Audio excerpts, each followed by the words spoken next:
वक्फ league के फैसले पर अपोजिशन को धचका। साबिक सदर आसिफ अली जरदारी ने चौधरी शुजात हुसैन को फोन घुमा दिया। हुकूमत का साथ देने का फैसला वादा खिलाफी करार।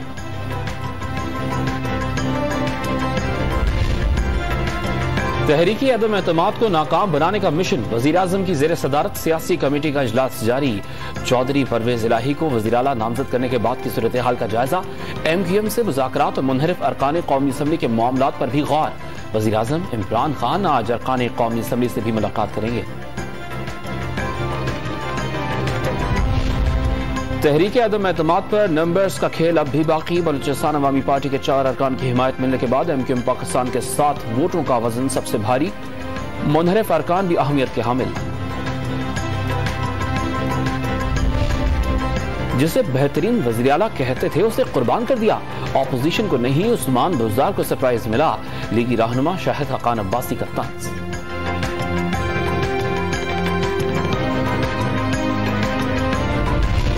सर्दियों के बाद अब गर्मियों में भी गैस के बहरान का खदशा। आलमी कंपनी ने LNG कार्गो की फराहमी से माजरत कर दी।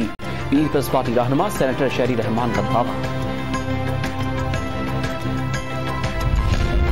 खैबर पख्तूनख्वा में बल्दियाती इंतखाबात का दूसरा मरहला। हुकूमत ने 30 और 31 मार्च को आम तातील का ऐलान कर दिया। इलेक्शन कमीशन ऑफ पाकिस्तान ने 2326 पोलिंग स्टेशन हसास, 1446 इंतहाई हसास करार दे दिए। सख्त सिक्योरिटी इंतजाम की हिदायत।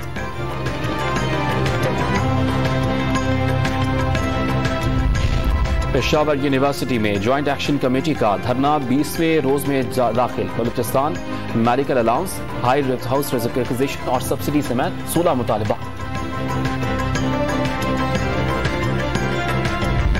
अमेरिकी कौंसल जनरल मार्क स्ट्रू का मोइंजो-दड़ो का दौरा। म्यूजियम, स्टूपा और DK एरिया समेत तारीखी मकामात पर ब्रीफिंग दी गई।